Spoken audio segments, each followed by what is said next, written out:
کافروں کے عیسائیوں کی، لیکن ہمیں 6 ماہ کے بعد یہ شہر چھوڑنا پڑ رہا ہے. ہمیں کیا حکم ہے؟ امیر المومنین عمر بن خطاب رضی اللہ تعالیٰ عنہ نے فرمایا عمر بن عاص سے کہ اے عمر، ہر عیسائی کے دروازے پہ چلے جاؤ، ہر عیسائی کے دروازے پہ جا کر دستک دو اور اس عیسائی سے کہو میں عمر بن خطاب کا نمائندہ ہوں، قاصد ہوں، اور ہم نے وعدہ کیا تھا تم ٹیکس کو 1 سال تمہاری حفاظت کریں گے، لیکن ہم 6 ماہ حفاظت کر سکے ہیں، یہ 6 ماہ کے پیسے واپس دے دو. تاریخ ابن خلدون کے اندر ایک مسٹر گبن انگریز ہے، اس نے 14 جلدوں میں ہسٹری صحابہ کی لکھی ہے. وہ کافر انگریز عیسائی اپنی تاریخ کے اندر لکھتا ہے کہ جس وقت حضرت عمر بن عاص اپنے سپاہیوں کے ساتھ، فوجیوں کے ساتھ حمص کا علاقہ چھوڑ کے جا رہے تھے تو عیسائی لوگ اپنی چھتوں پہ کھڑے بھر دوڑ کر رو رہے تھے اور یہ جملہ کہہ رہے تھے کہ اے عمر، اگر آج پادریوں کی حکومت ہوتی ایسا عدل نہ ہوتا جیسا آپ نے کر کے دکھایا ہے. ایسے حکمران ہمارے ہونے چاہیے، ایسے ہمارے نمائندے ہونے چاہیے. میں آپ سے یہ بات اس لیے کر رہا ہوں کہ ہمارا فرض ہے. اب آپ ہمارے پاس آتے ہیں مسائل لے کر دینی مشورے کے لیے ممبر پہ بیٹھتے ہیں، ہمارا فرض ہوتا ہے قیامت کے دن یہ پوچھ ہوگی کہ ایک چیز امانت ہوتی ہے آپ کے پاس، آپ کے پاس ایک امانت ہے، یاد رکھیے میری بات. حضور صلی اللہ علیہ وسلم نے بخاری شریف کی حدیث ہے آیت المنافق ثلاث، منافق کی کتنی نشانیاں ہیں؟ 3. اذا وعد خلف، وعدہ کرے گا تو کیا کرے گا؟ خلاف کرے گا، خلاف ورزی کرے گا، پورا نہیں کرے گا. وَإِذَا، جب بات کرے گا، وَإِذَا حَدَثَ كَذَبَ، جب بولے گا جھوٹ بولے گا. وَإِذَا اؤْتُمِنَ خَانَ، جب وہ امانت اس کے پاس رکھوائی جائے گی وہ امانت میں خیانت کرے گا. آج ہمارے معاشرے کے اندر چاہے آپ کا نمائندہ حکمران بنتا ہے، ایم ایل اے بنتا ہے، ایم پی اے بنتا ہے، وزیر اعظم بنتا ہے، مجھے بتائیں یہ تینوں چیزیں میں پائی جاتی ہیں یا نہیں پائی جاتی؟ پائی جاتی ہیں. جھوٹ آپ سے بولتے ہیں، آپ کے بیت المال کو غلط استعمال کرتے ہیں اپنے دوروں پہ، اپنے گھروں پہ، پیٹرولوں پہ. اور میں ابھی ترکی میں تھا، میں آپ کو بولنا بتاؤں یہ بات، پوری ترکی میں میں اپنے ساتھیوں کو کہتا تھا یہ کوئی نوجوان، کوئی نوجوان لڑکا، کوئی مرد کمزور نظر نہیں آتا، ماشاءاللہ صرف 5 سال اور اللہ نے مشرق بنایا، جبھی بنایا. میں نے کہا ان کا بادشاہ طیب البدان سب سے کمزور ہے. جو بادشاہ اپنے آپ کو کمزور کرتے ہیں نا، جو حکمران، ان کی عوام سے کم ہوتی ہے، اللہ کو ایسی عزت دیتے ہیں. وہ وہاں الیکشن ہو رہے تھے اور ہم یاد جمعے میں اس کے لیے دعا کر رہے ہیں. پورے پاکستان میں، دنیا میں اس کے لیے دعائیں ہیں. یہ محبت کہاں سے پیدا ہوتی ہے؟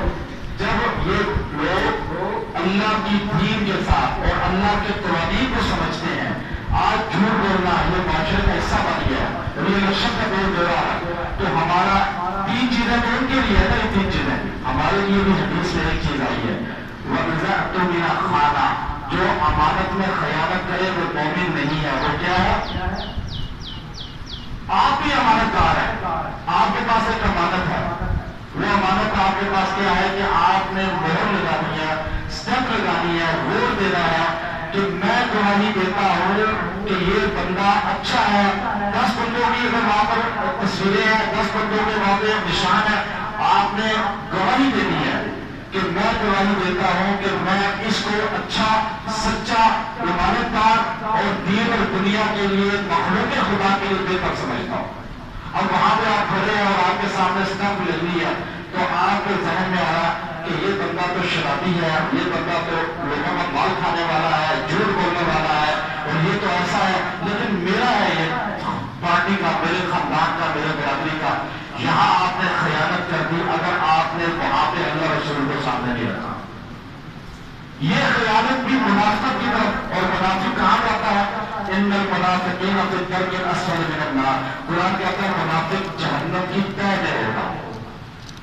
اب آپ نے دیکھنا یہ ہے، بندے 10 ہیں، ان میں سے دیکھنا یہ ہے کہ ان میں بہترین اللہ رسول کی اور مخلوق خدا کے لیے کون ہے. یہ ہمارا کام کے ذمہ ہے. حدیث ہے بخاری شریف کی, اللہ کے رسول نے فرمایا مومن ایک سوراخ سے دو مرتبہ نہیں پھنسا جاتا.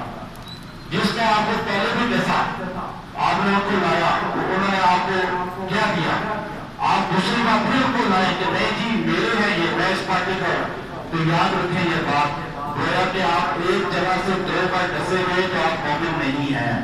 یہ عقل ہی ہے. اب آپ کو کہتے ہیں جمہوری, یہ جو جمہوریت ہے یہ اسلام کا حصہ نہیں ہے, یہ بات نہیں ہے. اس کے شفیع صاحب ہے, اس میں پورا مطالعہ اور جواہر الفقہ موجود ہے, اس لیے یہ بات آپ کے سامنے کرنی ہے. حاجی افضل صاحب ماشاء اللہ پہلے قوم کے اللہ نے ان کو مقام عطا فرمایا ہے, وائس چیئرمین بھی ہیں, اس علاقہ کے اندر ہمارے مقامی ہیں, اور سب سے بڑی خوبی ان کی یہ ہے کہ اخلاق حسنہ اور اللہ والوں سے ان کی نسبتیں, علماء اور اکابرین سے, مکہ مدینہ کے مشہور سے, اماموں سے, پھر یہ مخلوق خدا کی خدمت میں ذاتی استعمال کا ساتھ لگاتے ہیں. ایک ہے کہ مخلوق لوگوں کو پیسے سے اپنا گھر چلانا, ایک ہے اپنے پاس سے لوگوں کے اوپر لگانا. الحمدللہ بھی الیکشن میں کھڑے ہوئے اپنی خواہش کے نہیں, علاقے کی. ہمارے میں سب سے پہلے ہمارے باتوں کو اس بات کو دیتا ہوں, یہ علاقہ یتیم تھا, یہاں کا کوئی ایم پی نہیں تھا, کوئی اس علاقے کا کبھی کوئی پوچھتا ہی نہیں تھا اس علاقے کو, پورے کو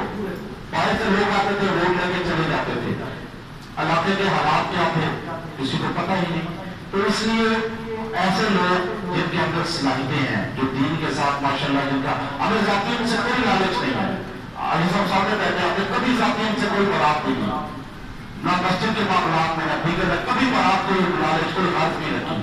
ہمیں صرف یہ ہے کہ ایک انسان جس کے اندر اللہ نے وہ ساری صلاحیتیں رکھی ہیں جو دوسروں میں نہیں ہمیں نظر آتی مد مقابل میں ان کے, تو ہمارا فرض بنتا ہے کہ ہم ان کے ساتھ تعاون کریں.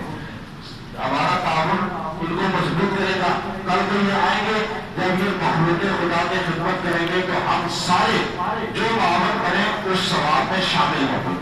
تو اس لیے آپ لوگ بھرپور طریقہ سے اپنے گھروں میں بھی, ابھی خواتین نیچے کتنی بڑی تعداد میں بیٹھی ہے ساری ہر جگہ, اس چیز کو کہ ہم نے یہ تو الیکشن میں جماعت تحریک انصاف سے آئے, اگر یہ اکیلے آزاد بھی کھڑے ہوتے تو یہ جیت جاتے. اس کی وجہ یہ ہے کہ اللہ تعالیٰ نے کچھ صلاحیتیں عطا فرمائی ہیں, ان کے اندر اخلاق ہے, پھر یہ مخلوق کے ساتھ ہر ایک سے ملنا, اصل چیز یہ ہوتی ہے مخلوق کے ساتھ تعلق. تو میں تو ہمارے بات دیتا ہوں, اللہ تعالیٰ کو کامیابی عطا فرمائے. ہمارے انشاءاللہ ان کے ساتھ دعا محبت تعلق انشاءاللہ رہے گا, اور ان سے گزارش ہے کہ اپنے لیے خیالات کا اظہار فرمائے.